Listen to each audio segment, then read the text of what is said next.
안녕하세요. 포유 환율연구소입니다. 이번 시간에는 지난주 미국 주가가 큰 폭으로 상승을 했죠. 특히 나스닥 100의 경우에는 주초죠. 주초 대비 약 10% 정도 상승했으니까 일주일 동안에 10% 상승은 엄청난 상승이거든요. 그렇다면 이 주가 상승 배경이 뭐냐? 대부분의 이제 언론 등에서는 7.7% 물가 상승률이 상당히 이제 물가가 낮은 쪽으로 가는 거 아니냐. 그러니까 주가가 올랐다. 이런 주장을 하는 것 같아요.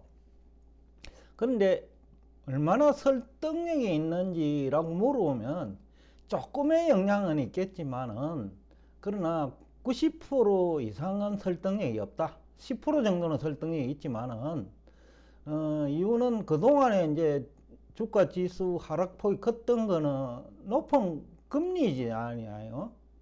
그리고 경기 침체 우려지요. 그럼 7.7% 물가가 상승하면 금리가 내리고 아니면 경기 침체가 없어지느냐라는 거죠. 뭐 연준은 그 추가적으로 금리 인상을 예고해 놓았죠. 심지어는 최종 기준금리 수준이 5%대로 전망하는 그 경제 전문가들이 거의 뭐 90%에 육박하잖아요. 그렇다면 7.7%가 그 물가 상승률 7.7%가 과연 호재냐? 그럼에도 불구하고 악재냐라는 거죠. 낮아진 물가 상승률은 좋지만은 그럼에도 불구하고 7.7% 물가 상승률은 높기 때문에 악재로 해석하는 게 맞다.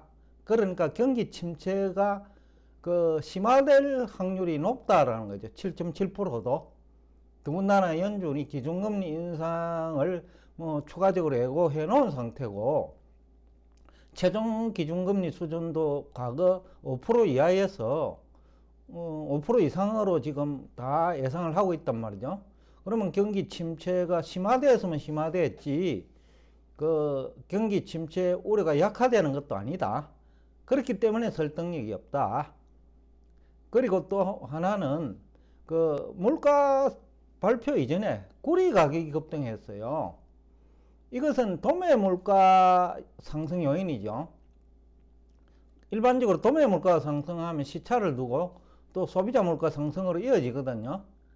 그러니까 이런 측면에서도 설득력이 없다.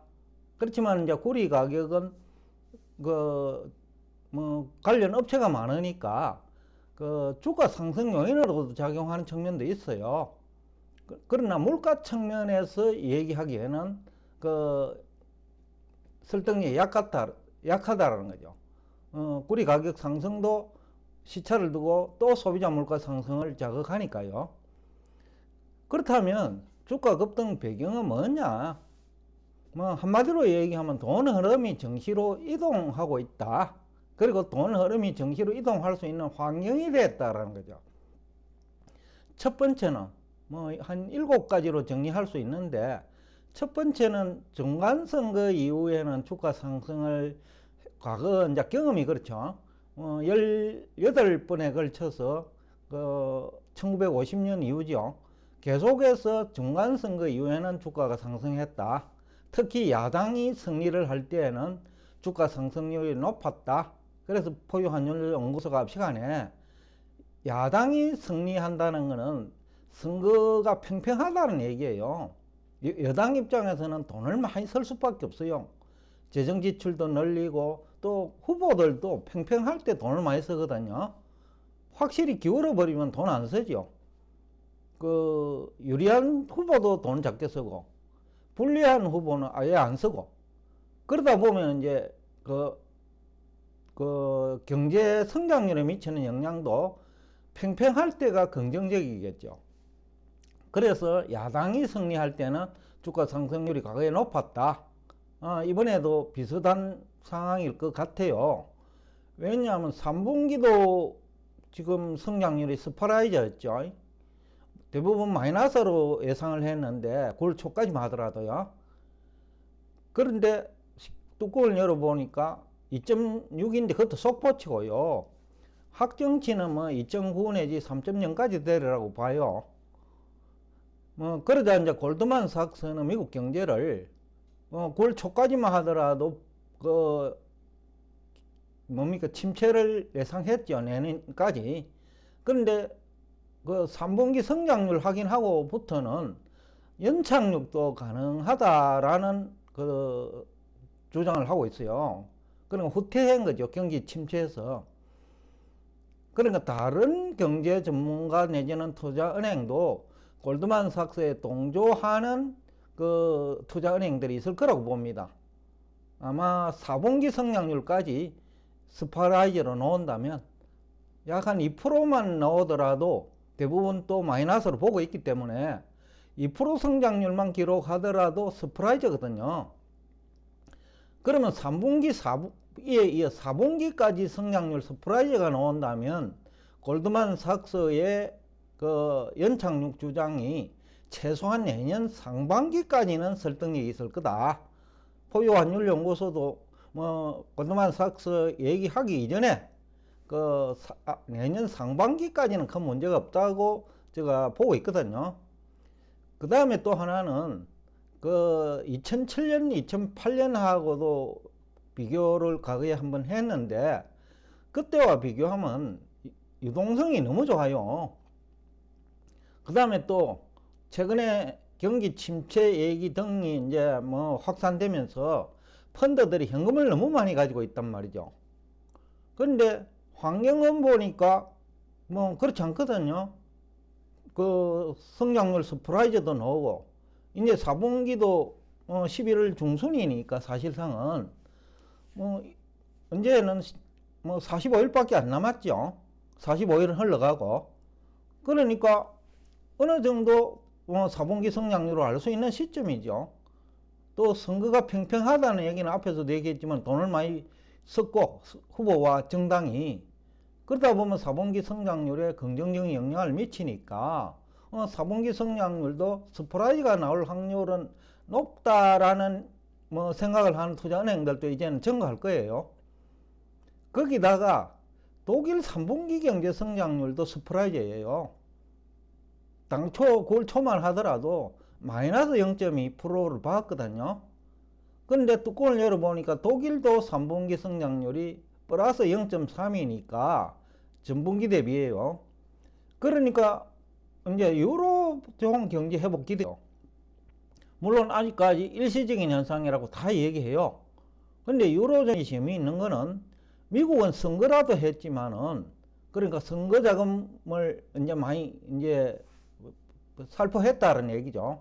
후보와 정당이. 그러니까 미국 경제는 뭐 일서지극이라는 주장이라도 할 수 있는데 선거 때문이라고. 근데 독일은 선거를 한 것도 아니에요.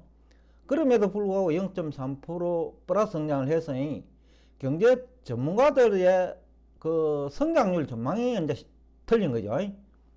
그러니까 경기 선행지수에 대한 해석이 잘못됐다고 보면 됩니다. 성장률 전망에 실패했다는 것은 성장률에 이제 그는 경기 후행지수 내지는 동행지수니까 그 선행지수 해석이 잘못되면 전망이 잘 안 되거든요. 전망이 실패한다는 거죠. 그러니까 유럽도 그 독일 경제가 살아나면 뭐 폴란드 등등 여러 국가들이 독일 경제가 밀접하죠. 그러니까 이제 유로존 경제도 예상보다는 나쁘지 않다. 국내 경제 전문가들 중에서는 최근에 유럽이 망하게 생겼다. 유럽이 위험하다. 라고 했는데 3분기 성장률을 보니 유럽 별로 위험하지 않더라. 국내 경제 전문가들이 공포 분위기만 조성했을 뿐이다. 라는 이제 해석이 가능하겠죠. 그 다음에 이제 6번째, 이게 중요한데, 제가 노란 표시로 해놓은 이 글씨가 좀 중요해요. 골드만삭스가 미국 경제를 이제 연착륙으로 보고 있다는 거죠. 이거는 굉장히 중요한 의미를 가지죠. 왜냐하면 지금까지 대부분이 심지어는 골드만삭스조차도 9월 초까지는 경기 침체 쪽에 무게를 실었거든요. 근데 3분기 성장률 확인하고는 골드만삭스가 연착륙 쪽으로 돌아선 거예요. 내년까지. 그러니까 이제 이것이 굉장히 중요한 의미를 가지죠. 그러니까 돈 흐름이 정시로 이동할 수 있는 환경이 이제 만들어진 거죠. 이것만큼 좋은 호재가 없는 거죠. 여기가 침체라고 봤는데 연착륙으로 봤다는 거는 지금 주가 많이 빠진 상태라는 거죠. 그래서 이게 중요한 의미를 가진다.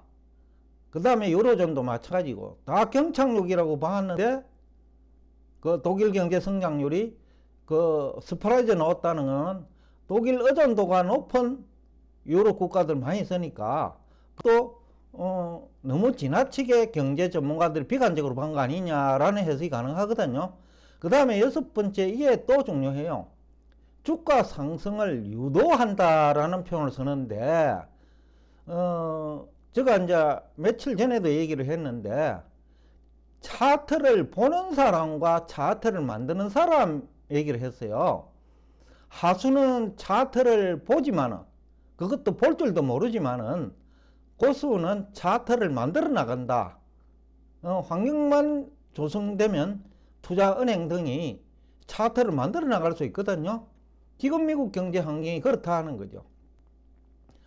성장률 서프라이즈니까 차트를 만들 수 있는 환경이 마련된 거죠. 또 그 과거 그 18번 선거에서 중간선거입니다. 예외 없이 그 주가가 중간선거에 올랐다는 것도 심리적으로 그 모멘텀을 만들죠. 그러니까 심리적으로 지금까지 주가 하락을 지배했다면 심리가 지금은 주가 상승을 그 유도할 수 있는 환경이 심리적으로도 만들어졌다. 그렇기 때문에 이것도 돈 흐름을 미국 증시로 이동할 수 있는 요인이 되죠. 또 독일이 이제 유럽을 대표하는 국가니까 경제적인 측면에서는 그러니까 이제 유럽 경제도 너무 지나치게 비관적으로 보았더라라는 이제 지표지요. 성장 스프라이즈 자체가. 그러니까 유로존 경제 회복도 미국 경제에 간접적으로 영향 주거든요. 그러니까 이제 그 미국 경제가 더 나빠질 것 같지는 않다. 우리가 지금까지 특히 경제 전문가들이 너무 지나치게 비관했던 것은 아니냐라는 이제 우리가 의문을 제기할 때가 됐죠. 그런 것도 돈 흐름을 정시로 이동시키는 계기로 작용할 수 있죠. 그래서 앞에서 한 얘기를 계속하면 주가 지수 상승을 유도한다. 미국은 소비가 GDP의 70%를 차지하기 때문에 주가만 상승하면 또 미국 인구의 70%는 직접 또는 간접적으로 주식을 투자하니까 주가 지수 상승만 유도하면 경기 선행지표가 개선됩니다. 지금까지 주가 지수가 하락을 했으니까 경기 선행지표 중에서 좀 나쁜 영향을 줬죠. 그렇지만 주가 지수 상승을 유도할 수 있는 분위기가 만들어졌기 때문에 주가 지수 상승을 유도하면, 즉 차트를 만들어 나가면 차트를 보는 하수들이 또 주가 상승한다라는 논리를 펴면서 주가는 올라가고 또 소비 여력이 향상되죠. 즉 경기 선행지표가 개선되기 때문에 그 주가는 더욱더 큰 폭으로 상승할 수 있다. 포요환율연구소가 그동안 나스닥 100기 14,000원 돌파할 거다 라는 얘기를 했는데 뭐 그런 것들을 지금 최근에 미국 증시가 그 뒷받침해 주고 있는 건 아니냐. 그래서 미국 그 다음 주 증시 내지는 연말까지 증시는 그렇게 나쁘지 않다.